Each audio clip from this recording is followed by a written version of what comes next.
Tonight on Studio 12, we take you to the largest community garden Colorado has to offer, the Denver Urban Gardens.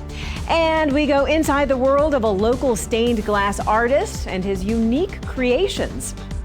Kyle Dyer covers the hottest issues affecting our state in this week's Colorado Inside Out. We also caught up with the band Dead Pioneers at their recent show at the Bluebird Theater. We learn more about them as a band and what their message is all about. All that and more, Studio 12 starts right now. From the Five Points Media Center in the heart of Denver, Colorado, this is Studio 12. Hi, I'm Bazi, Kanani. Our PBS 12 viewers have been asking for more gardening, and we're proudly giving it to them through our new partnership with Denver Urban Gardens. Denver Urban Gardens, or DUG as they're called for short, is one of the largest independent networks of food-producing gardens in the country. They have 200 community gardens and food forests across 7 counties in Metro Denver. DUG is much more than just gardens. Take a look. Hi, my name is Judy Elliott. I'm Director of Compost and Garden Education with Denver Urban Gardens. So Denver Urban Gardens, we are one of the largest nonprofit independent community garden organizations in the U.S. We started in the late 70s, unofficially, with one garden in Northwest Denver. And in that garden, our garden leader met a group of Hmong women who had come from their country saying, isn't there a place in Denver where we can recreate our cultural traditions of food and heritage and connection to family? So the garden leader said, I don't know, let me go talk to the person in the church right there. So the garden leader talked to the person in the church who said, absolutely, we'll donate this plot of land and make it a community garden. So today we are at our Gove Community Garden, which is a community garden and it's also our citywide composting demonstration site. We are right off of Colorado Boulevard and 13th Avenue, right next to in a lot which is actually owned by National Jewish Hospital. It is very urban, it is very loud. When we teach compost classes, we have microphones to drown out the noise. Here I've got all my peppers for the season. Fresnos, shishitos, some preek chama, which is a Thai pepper. So gardens absolutely are important for food access. They're also important, many of our gardens are on land in the inner city that has very little in the way of a tree canopy, on heat islands where grocery stores are not available. Yes, you're such a good one. From our start in 1970 with 4 gardens, we now have almost 200 gardens, 20 food forests, many, many education programs, and we're proud that of those 200 gardens that we had, only 4 of the gardens we no longer have. So that's a pretty good testament to what we're doing for sustainability and resilience. Our gardens are always managed by volunteer garden leaders, so nobody is prohibited from growing if they don't have the funds to rent a plot. They operate on a pay-what-you-can basis. I've never done it. I mean, I do plants like pruners and things at home, but I've never planted vegetables. I think what distinguishes them from backyard gardens that you or I might have in our home is that they're a way of joining cultures. So I gather you're not a fan of the habanadas? Very interactive. Hey, I've got a new pepper, do you want to try it? I've got a new tomato type, do you want to try it? Whether they are in under-resourced communities or whether they're in the communities that are a little bit more resourced, they bring people together from different cultural traditions, different growing styles, people who might not in everyday life know of each other and know of their strengths. So they're a way of joining community. We're lucky in this community garden because we have a really tight-knit group. And I really like it now. It's just a nice little plot, and I've met a lot of people. So this garden got me through COVID, actually. I joined in 2020 when everybody was stuck inside and I was going stir crazy. And I joined the garden and I found my people. I don't usually join a lot of things, but this has been kind of nice for me because I like to see things grow and watch them. I get a little anxious. I think, well, hurry up and grow. But You know, it's been fun to watch things. So I like to think that we don't just provide the space, but we're there to adapt our resources and our trainings to what community needs. Definitely to share and to have a sense of community outside. I think over the winter, people are, tired of being inside. They want to get out in nature. I love the way you've planted things like corners.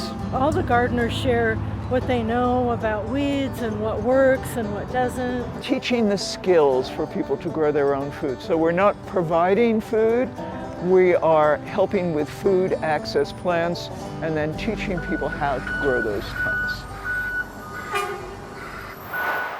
For more information about Denver Urban Gardens and how you can get involved, go to dug.org.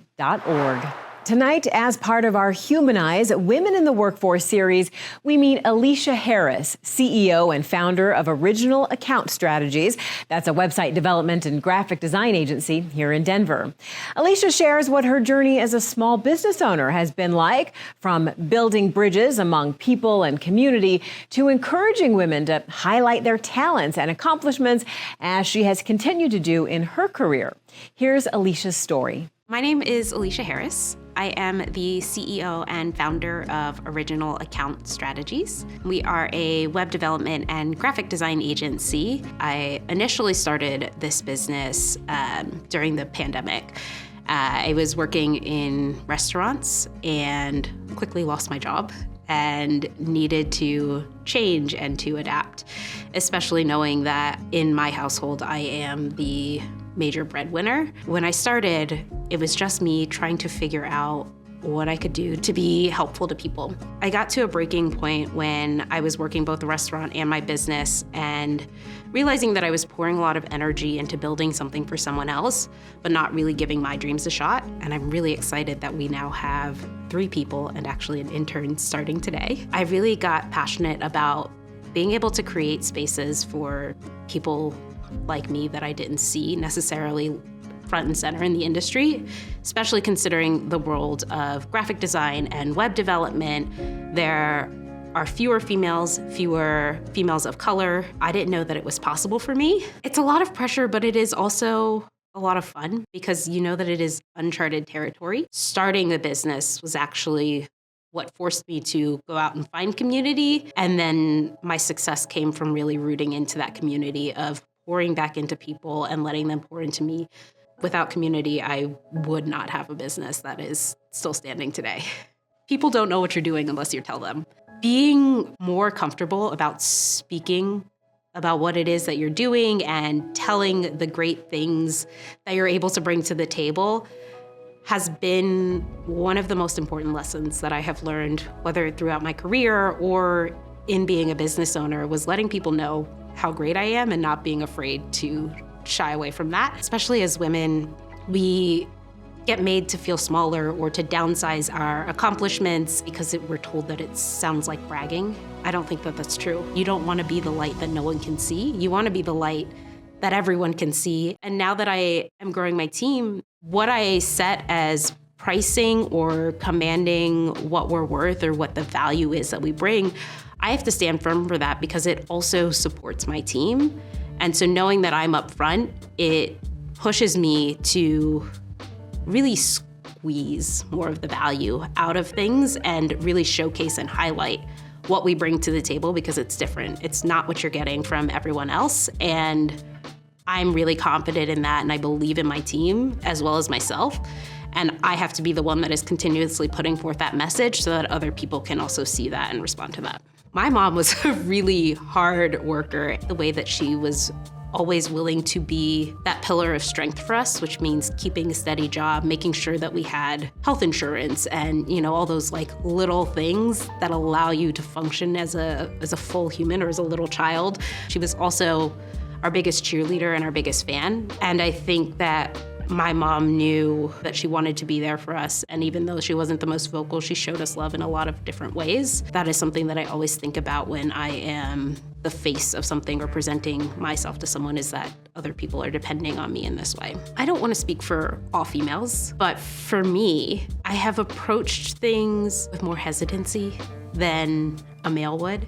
There's a certain amount of risk and adventure that I absolutely adore, that is just like inherent to my soul. But when it comes to thinking bigger or dreaming bigger, I think a lot of times I get in my head, this could only ever be a certain size, this could only ever do a certain thing. I've learned to take some influence, both from daring women in my life, but also some of the men who allow themselves to think without boundaries and to think that this could be something bigger than what it is. I am also frequently one of the younger people in some of the different conferences or events that I attend. And for me, that was also another really hard hurdle to overcome, was this idea that I'm not qualified or I don't have as much experience and that I don't know what I'm doing because I'm so young and have had this success. I can't change my age. And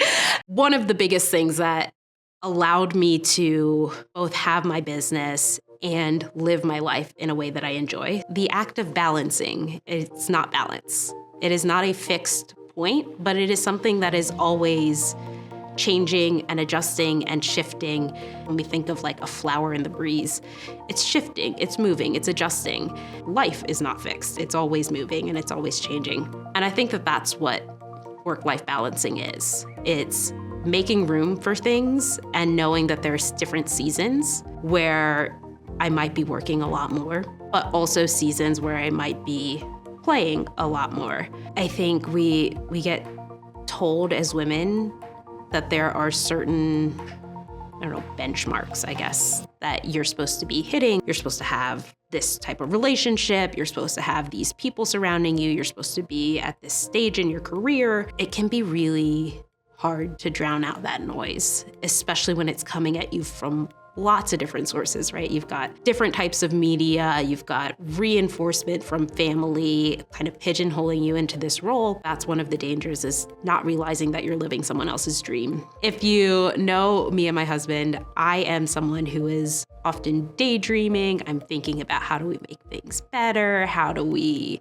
improve this? Very future forward. And he is someone who has a gentle way of bringing me back into, well, what do we need to do? How do we get it done? I'm so thankful for him and the support that he gives me, especially when it comes to thinking of being a female and not really falling into that traditional household role. His support is really fantastic, and I find that both he and others that I surround myself have different patterns of thinking, which is so helpful. My career trajectory has never been in a straight line.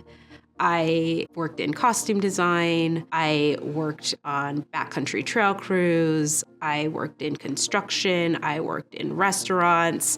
I'm willing to try new things, I'm willing to test them out, and I'm willing to really give it my best effort to see if it might fit.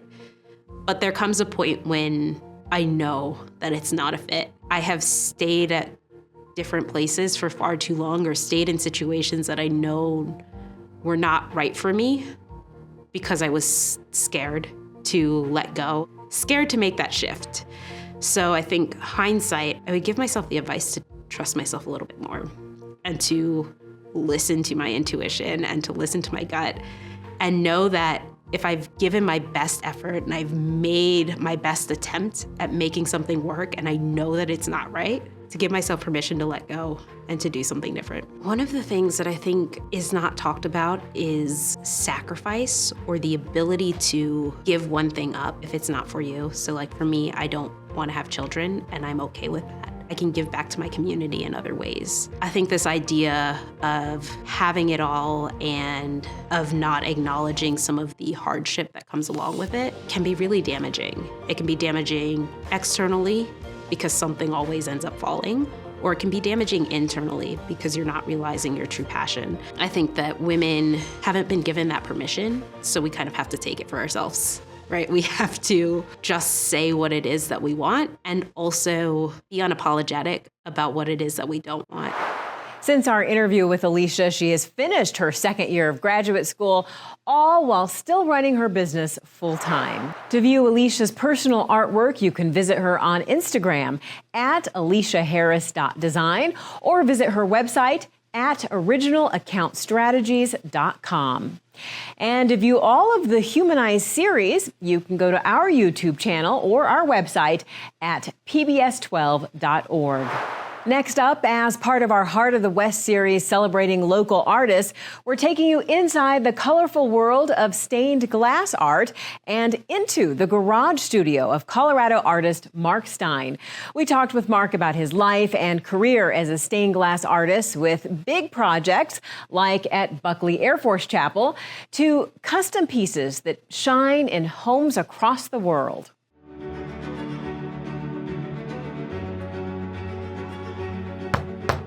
When I'm out here during the summer, my friends, my neighbors come by and they'll watch for a while. It's very nice. My iPod is my most prized possession. I get all my music from basically the public library. And my cassettes go even farther back, and I've just never really thrown them away, but I certainly don't really listen to them anymore. You know, I listen to a lot of different kinds of music.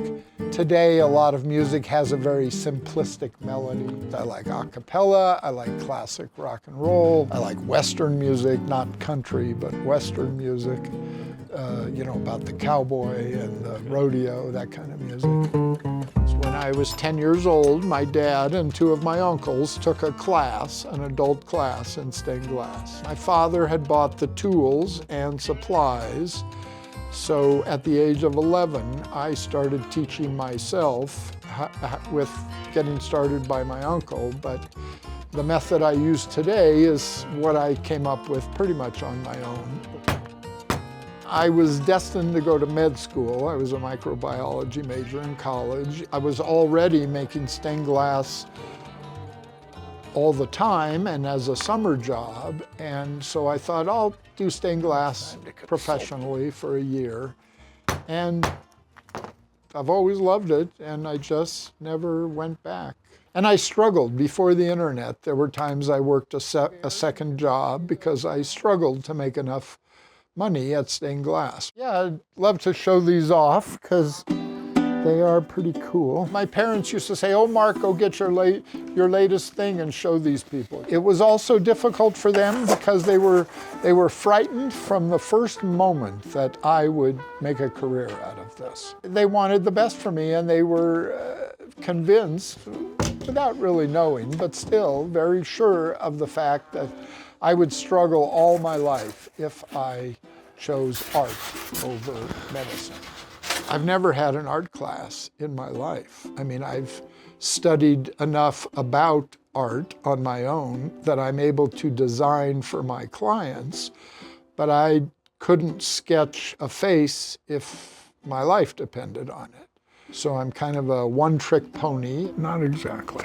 Okay. For me, the internet was a real savior because my work went from local to national. One morning, about 20 years ago, I got a phone call from an Air Force architect. I met with them at about noon, and by 12:30, I had a $100,000 commission, which I completed in 6 months.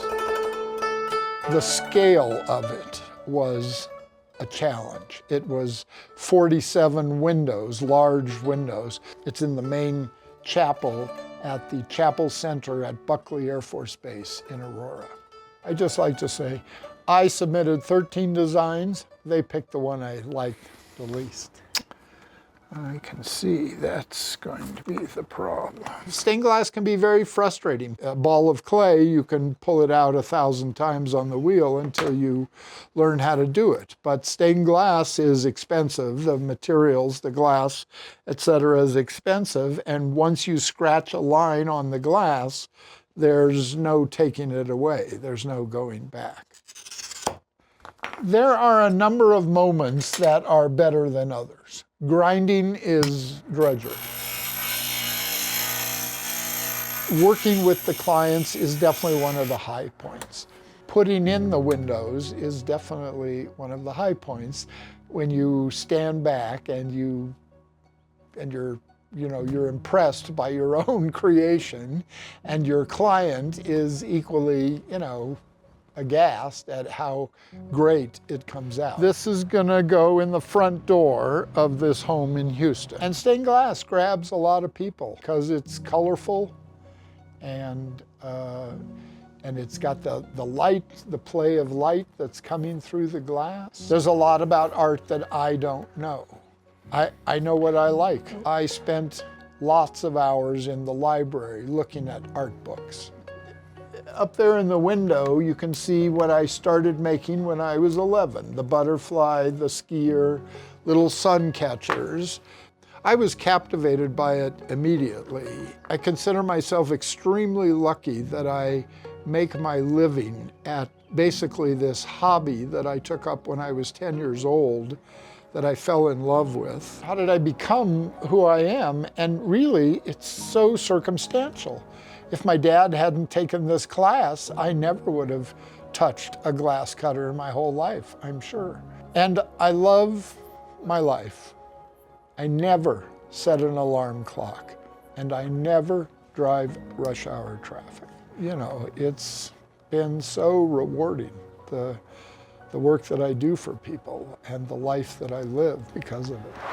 To see more of his designs, head to tdstainedglass.com and stay tuned for more in our Heart of the West series as we continue to spotlight Colorado artists here on Studio 12. Colorado's number of measles cases is now in the double digits, and it's only June. In a typical year, we usually see just 1 or 2 reported cases. Coloradans seem to be reacting to this news. Officials at the state health department say more people of all ages are now getting the MMR vaccine to protect from measles. But our vaccine rates are still slightly below the threshold needed for broad community protection. Scientists are pointing to a familiar culprit, vaccine hesitancy. My colleague Arlo Perez Esquivel is co-host of the Colorado Today podcast from CPR News. He recently spoke with a local researcher who has found something unexpected about how the media you choose may influence your choice to get vaccinated. People who get their news from a wider set of political viewpoints are less likely to trust science. That according to a new study out of Colorado. Danny Grant is the lead researcher. She is here with me now. Hey there, Danny. Hi, thank you for having me, Arlo. So I want to start out by asking you, what actually got you to study the media habits and how they affect health decisions? Well, we all lived through the COVID-19 pandemic and the lockdowns. And during this time, my collaborators and I just noticed this intense polarization developing, where more right-leaning news outlets tended to question the efficacy of COVID-19 vaccines, whereas left-leaning and farther left-leaning news tended to focus on, emphasizing that we should trust in scientists. Now, you decided to question that narrative. Yeah, so we found that when people consumed more diverse media, so when people were consuming both Fox News and CNN, or CNN and ABC and Wall Street Journal, they were more likely to get vaccinated, but surprisingly less likely to trust in science. That is surprising. Can you break it down for me? Why? Trust in science isn't necessarily something that should be unconditionally embraced. The history of science, we have numerous points of evidence where scientists didn't necessarily intend to benefit the community that they served. Questioning scientists is not only important for the public to do, but also an important piece of the scientific process. That's why we have peer review. So the fact that when liberals consumed more diverse outlets across the spectrum, the fact that trust in science decreased, in my opinion, may be a good thing. So that is one side of the spectrum. Mm-hmm. What happens with the conservative side? What do you see there? Well, the conservative side is far less trusting of science. It's not unconditional distrust, but it is certainly an overly healthy distrust. This became problematic when it comes to communal behaviors to help protect your community. In order for a community to reach herd immunity, we need somewhere around 80%, 90, 95% for measles. Yeah. This means that when you have a large portion and sect of society that has a strong distrust in science or distrust in vaccines, vaccine hesitancy, it makes it much more difficult to reach that point where your community can reach herd immunity. So when the public kind of sees the data that came out of your study, what should they do? How should they act differently? Well, first, one thing you could do is just power through listening to news that you might not agree with. But what our research shows is that you don't have to necessarily jump into the other extreme. You can still consume news that is, leans into your ideological inclinations, but trying to just get news from different places. Vox, Slate, and NBC and CBS, they don't report news the exact same way. They have different journalists that have different values. And this goes the same for news on the right. Breitbart doesn't report the news in the same way that Fox News does. Another thing, part of the reason I'm doing this interview is because I think that scientists need to get more on the news. They need to, and particularly with news that might not necessarily be sympathetic to the things that they do research on. As you mentioned, that challenge is a part of the scientific process. Yeah, the challenge is part of the scientific process. The news outlets on the right, may often not be sympathetic to some of the things that we research, but I have no doubt that there is a thirst for a dialogue there. Danny Grant, thank you so much. Thank you for having me. That was Danny Grant from the University of Colorado speaking with Arlo Perez Esquivel from CPR News. You can hear more stories like this and the day's top stories each weekday in the Colorado Today podcast. Find it on Apple, Spotify, or wherever you get your podcasts. On Colorado Inside Out, Kyle Dyer and her dynamic lineup of panelists bring to the table real issues that impact Colorado and our lives. Here's Kyle with more of this week's stories making headlines. Hello. The most special thing about Colorado Inside Out is that we have the time to devote to discussing important happenings and issues in our communities. Every week, our panel comes to this table with different perspectives and insights, which allows us to bring some context to the stories that surround us in Colorado. After the anti-Semitic attacks on Boulder's Pearl Street, there is a lot to talk about and to listen to as the city and the Jewish community heal. Here's part of our conversation. Healing is the focus going forward in Boulder and among the Jewish community. Wednesday night, there was a large community gathering at the JCC earlier that day. There was a rally with local leaders. And then this Sunday, the 30th annual Boulder Jewish Festival is set to go on as scheduled in the same spot right there on Pearl Street, where last weekend people were horribly injured. Now, the man charged with the anti-Semitic attack will spend life in prison if convicted of the dozens of state charges and then the federal hate crime he's facing. The Egyptian national was in the country illegally and chose to use fire as his weapon when he could not purchase a gun because his visa had expired. Patty, I will start with you. This story was shocking, and just how it's evolved over this week has been something to watch. It was incredible. Just hearing on Sunday, first, that there was an attack on the mall, I automatically assumed it was downtown because people had been so concerned downtown Denver would reopen 16th Street and something would happen because everyone had been so obsessed with safety there. And then all of a sudden you hear Boulder and you think, not again. I mean, this state has gone through Columbine. It's gone through the Aurora Theater shootings, the Planned Parenthood shootings, the Club Q shootings, the King Soopers shootings. And to have King Soopers and then this happen in Boulder, it's just a narrative that's beyond belief. It can happen there, it can happen anywhere. And then as the additional news started coming out, the peaceful gathering that has been getting together, since October of 2023, they have gone to protest the continuing hostage situation with the Hamas. And for these people to be attacked by this man, who we are now finding out had overstayed his welcome with a visa. We now hear Trump, of course, is now banning travelers from 12 countries when Egypt wasn't even one of them. So that wouldn't have stopped this. Interestingly, the gun law in Colorado did stop him getting a gun, which might have made it worse. The fire, though, was just the video horrifying. that is captured is horrifying. Eric. Obviously, this hits personally. It hits home. Some viewers, know my story. I'm the firstborn son of two Holocaust refugees who got out of Germany, but not all of their families were able to escape with them. So, you know, we're all a product of our heritage and where we came from, and some issues hit home more than others.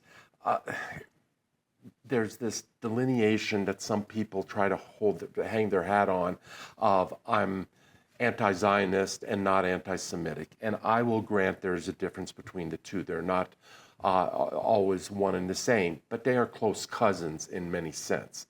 If you want to argue as vociferously as you want against specific policies of the Israeli government or specific actors within the Israeli government, more power to you, and I'll join in on that. But when you attack Israel's right to exist as a country, when you get up there and pronounce from the river to the sea, which basically means there is no more Jewish homeland, that then goes way beyond anti-Zionism and into full-blown anti-Semitism. And there's way too much of that in the world. It's the disease that won't go away. And he was caught on camera. The attacker was making claims and shouting things like that. Chris? Well, I'm going to make the case that the gun law didn't work in this situation because he was flagged because he failed the background check. His visa had expired, but there was no follow-up on this man. Why was there no follow-up? That he could have been stopped right there. The law really didn't work. Gun laws don't prevent violence. Granted, he didn't do as much damage as he could have, but violent offenders will always find a way to violently offend unless we stop them first. You know, as to what Eric was sharing about, this group did not have a Zionist message. They were simply protesting the fact that hostages are still being held for a very long time.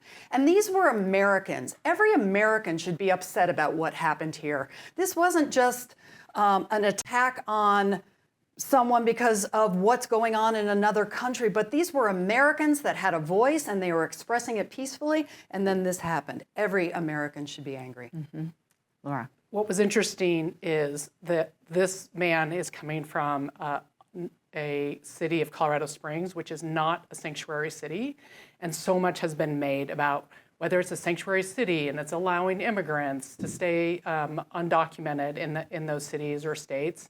And this clearly wasn't the case in Colorado Springs, and yet he still was able to bring about these acts of violence. So I think that's I think we need to take a moment about what it means to be a sanctuary city or not, and what the results can lead to. And that's been so much of the talk. You know, people are pointing fingers. People are publicly going online blaming Governor Polis for creating a sanctuary state. I don't think this man was really thinking about what Polis's policies were. This man was blinded by pure hatred, and that's what he took action on. And we're beginning now to see he made videos, he kept a journal, he had a manifesto. So his twisted thinking was all hate. The problem is, though, we don't know who is in this country because we have allowed immigration and an open border policy for 4 years.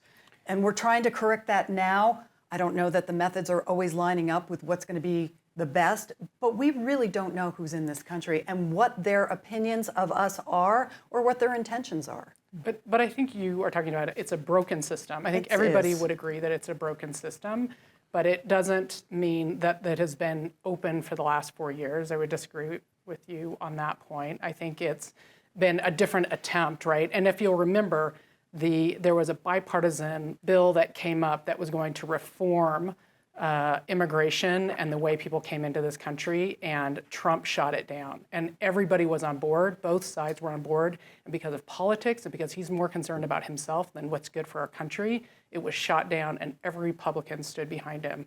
And so that is a problem also. But why wasn't that policy brought up earlier?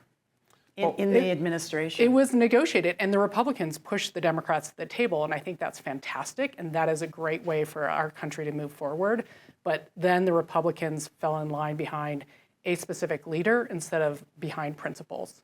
Both Laura and Chris are correct in their own way. Yes, it is a broken system, and yes, it was particularly out of control and ill-managed over the last 4 years, but I think it is a mistake to hang this purely on the issue that he was an immigrant. I mean, I flash back to Oklahoma City, those two guys, they weren't immigrants. They were as white bread as American boys can be.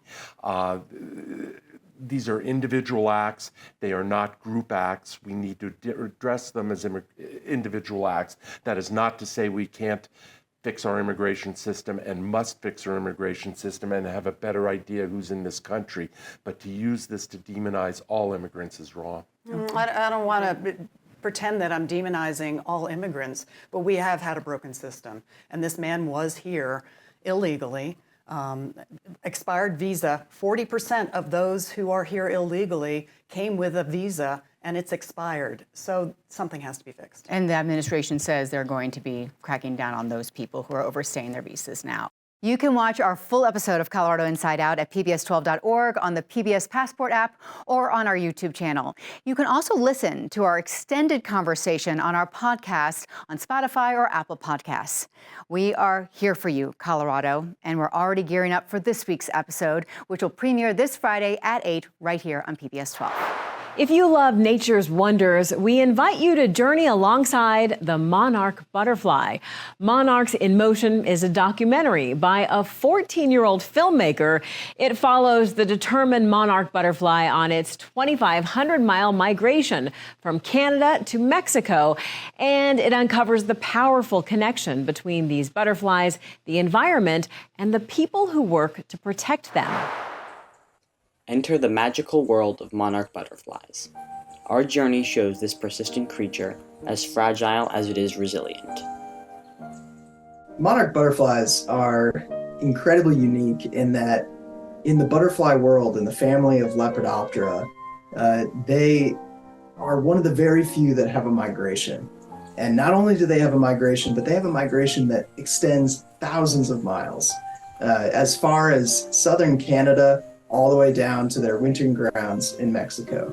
And the longest path of that migration is roughly 2,500 miles. These wintering grounds in Michoacan, Mexico, are not just a refuge for the monarchs, but an example of why it's important we continue to help the environment. World Wildlife Fund has been working in the conservation of the migratory monarch butterfly for many, many years. And in 2000, with scientific information, was able to help the Mexican government to extend the protected area where the monarch butterflies overwinter. They created the monarch butterfly biosphere reserve. When I think about visiting the wintering grounds of the monarch butterfly, the thing that comes to mind first are the people.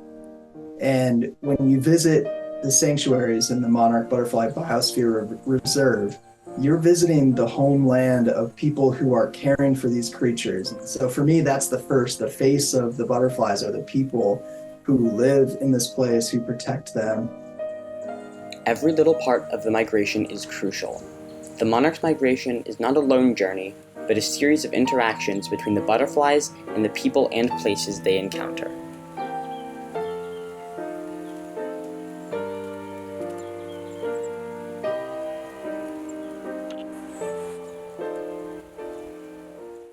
The life cycle of the monarch butterfly includes a metamorphosis, one of nature's most unique transformations. To understand monarch butterfly migration, it's really important to understand the development of this butterfly because it goes through what's called metamorphosis. Adult butterflies lay eggs, and they lay their eggs on the milkweed plant. And those eggs develop into caterpillars. And those caterpillars, their primary job is to eat as much as possible, but they only eat one plant, and that plant is milkweed. So then they become a chrysalis, and then they metamorphose. So their cells literally go into a goo, and then they rebuild into another organism, the adult phase of a butterfly. That butterfly hatches, and then it's in its adult phase. Access to milkweed is the most important part of the monarch life cycle. It's where the next generation will begin, ensuring the continuation of the species. As the monarchs navigate the vast landscapes of North America, their presence reminds us of the importance of our actions and their effects on the natural world. As we look deeper into the monarch story, we meet the reality of the threats they face. Their habitat, once covered in milkweed and wildflowers, has been transformed by many factors. These monarch butterflies are confronting many threats. First is milkweed extinction or depletion. There has been a lot of urban expansion and agricultural expansion. So they've been using, of course, herbicides, pesticides, and that impacts all of the plants, including the milkweed. And monarchs depend on milkweed to reproduce. And unfortunately, we learned that as we are producing more agricultural goods and as we are expanding our urban areas, we are killing those milkweeds. The monarch butterfly's journey, filled with many potential problems, crosses much of North America. Being able to ensure that milkweed and other nectar plant species are available throughout the entire range of the monarch butterfly, those are going to be the strategies that we need to put in place to make sure that this amazing phenomena is here to stay. On their 2,500-mile journey, monarchs navigate through many obstacles, such as environmental hazards, shrinking breeding grounds, and the loss of milkweed due to pesticides. I have the opportunity throughout the year to be able to guide people on wildlife tours throughout North America. And one of the trips that I'm able to guide is actually to the wintering grounds of the monarch butterfly. A massive community of caretakers and conservationists has formed across North America to support the migratory monarch. When you work with a species as charismatic as the monarch butterfly, it is not difficult to engage people. This is an insect that you can see in your backyard here in the United States, but you can also see it in Mexico and you can also see it in Canada.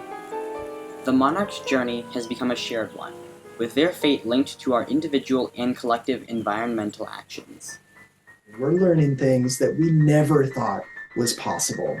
And the monarch butterfly is this beautiful example of a species that is preposterous, this half-gram animal traveling 2,500 miles to a place it's never been before, but its great ancestor has been to the exact tree that it's going to end up. When we think about the monarch butterfly, it is a charismatic species. And that captures the imagination of people. It inspires people to action. We as people can come together across boundaries, across neighborhoods and cities and countries, and we can take care of the species that we live alongside in this one earth, this one home. The monarch story inspires people across North America to help these butterflies continue to thrive in their annual migration. My advice would be to go out there, enjoy nature, and see what you can do. There is a lot to do. Everything that we do in our life has an impact in this planet. From the things that we buy, from the food that we eat, how we transport ourselves, but also what we do outside. Do we trash? Are we, looking into using natural compost instead of fertilizers? What can we do is very important. Question yourself and make sure that every action that you do impacts in a positive way, not only for the planet, but for your loved ones. It's for us, it's for the humanity. Every garden planted, every pesticide not sprayed, and every voice raised in advocacy helps the monarchs continue to prosper.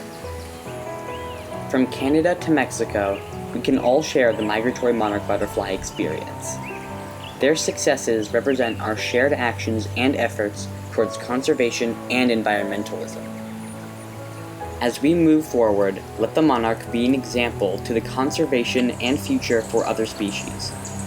Their journey reminds us that hope is a choice we can make every day.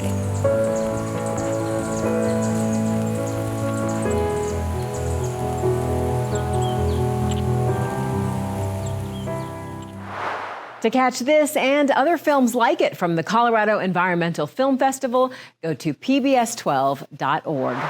And to end our show tonight, we bring you the raw punk sounds of the band Dead Pioneers and their electrifying performance at the Bluebird Theater here in Denver.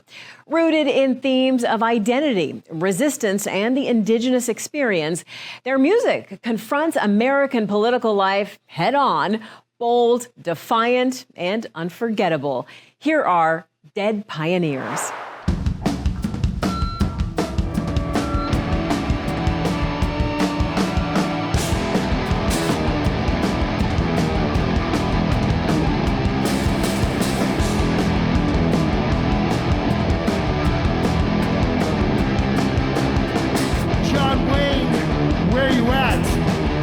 got your cowboy hat. You hate in your heart has been black from the very start. You are no hero. You're a milquetoast zero. I heard you have no teeth. John Wayne, what's your beef?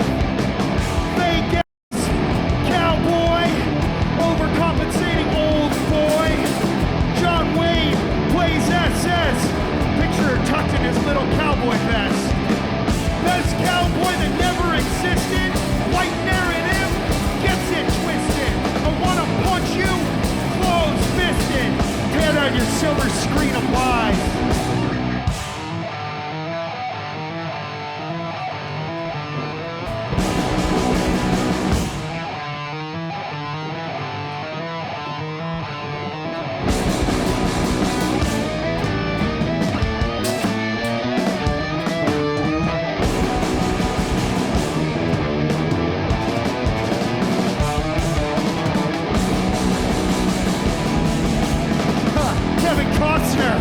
Where you at? You got your cowboy hat? The savior of the West, a f***ing liar with a cowboy vest. You suffer for your art, stealing stories and stabbing hearts. Colonial brain can't let go. Fake respect for your indigenous foes. Romantic with a capital R, a grave robber with a thirst for war. So tired of your devotion to the myth. There's no nobility, just murder and theft. Similar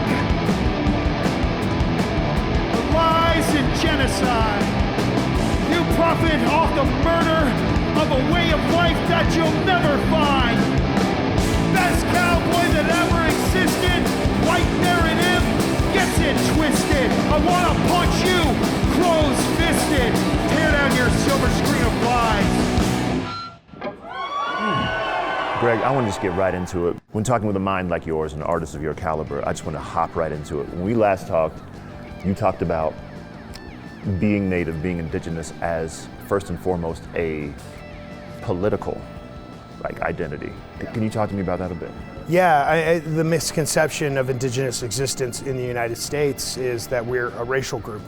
We're not a racial group, we're a political group, a political status. We're canonized in the so-called founding documents of this country, and also canonized as Indians, which 400 or 500 years later we know is an incorrect term, but we still use it, and which changes sort of the way in which, like, as a Native person, when you know that and you realize that, it changes the way that you articulate our issues and recognize the power and the importance of the things that we say that are sort of on a political, social, or even a cultural spectrum. I found out that Public Enemy plays a big role in some of your political and activist awakening. Yeah. So how does a kid from Salt Lake City encounter Chuck D and then become a visual artist and then leading this incredible group, Dead Pioneers? What's that path? It's not as straight as a line as you had just stated it, I'm sure. for sure. Music was always really important growing up. My father was a hippie, and so it was just like, Bob Dylan and Crosby, Stills and Nash, and Crosby, Stills, Nash and Young, and Neil Young, and even some others like Steely Dan and Steppenwolf and James Taylor, But my mom had a pop sensibility, so she was Prince and Michael Jackson and David Bowie and things of that nature. But it was always really important, and those ended up being things that I connected with as a disenfranchised indigenous kid, a brown kid in an all-white small town in Utah. And so I connected with a lot of music and a lot of things, but watching the Black experience unfold in rap and hip hop meant something to me because there was something familiar to it. To the shared experiences of being othered, sort of in an American system. And Public Enemy was it. I mean, they mince no words. They say exactly what you think that they're saying, and love the unapologetic nature of Chuck D, and his delivery and cadence is something I've always loved. I know Welcome to the Terror Dome from the beginning to the end off of Fear of a Black Planet. And that really sort of is, I think, a catalyst for my own political ideas and awakening, realizing that there's a shared experience between the Black experience and the Indigenous experience, as we are both two groups that are rooted in the foundation of this country and in its problematic presentation. That translates, I think, to a career of being unapologetically outspoken within my work, within my activism, within anything that I've been attached to, and now to my inability to speak in a poetic way. What you hear is what you get. And that's how it exists within Dead Pioneers, which to me feels like a culmination of everything that I've been working on into this one project. And it just happens to be the project that seems to be gaining ground. I don't know that it's necessarily better or worse than anything else I've ever done. It just, in the moment, it seems to be the thing that is being amplified the most.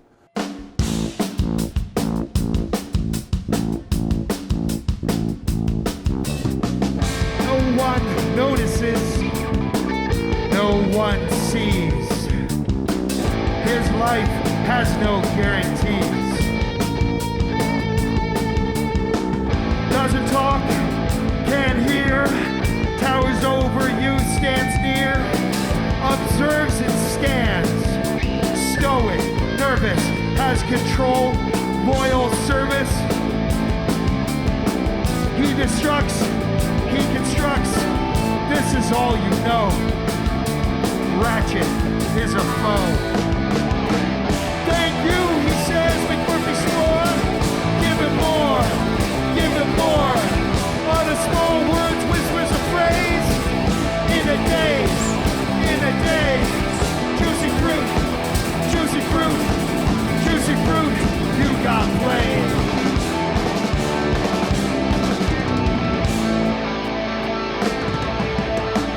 Straight with silence, he stands tall. Call him chief, plays basketball. He smiles, he exudes, climb a fence, escaping madness. There's no threat here, no need to destroy. His friend, lost out, a compassionate solution. On set, there's a threat, mental anguish, mental fall. Thank you, he says, McMurphy swore. Give him more, give him more. Offer small words, whisper the phrase. In a daze, in a daze. Juicy fruit, juicy fruit, juicy fruit. He got played.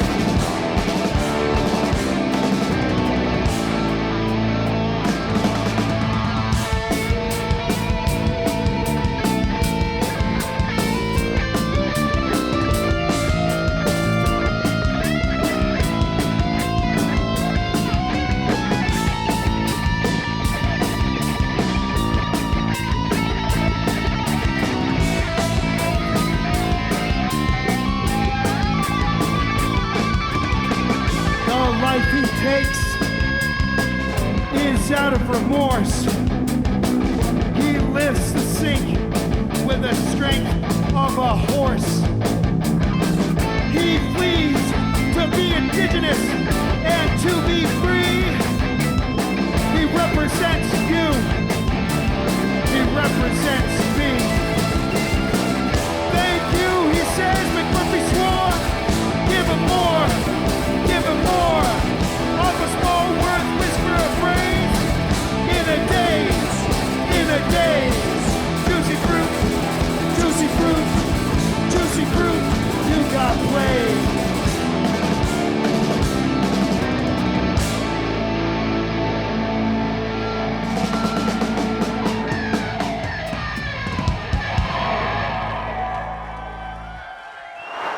Thanks for watching Studio 12. Be sure to follow us on social media and on YouTube. We'll see you next Tuesday night at 8. Until then, have a great week. I'm Bazi Kanani.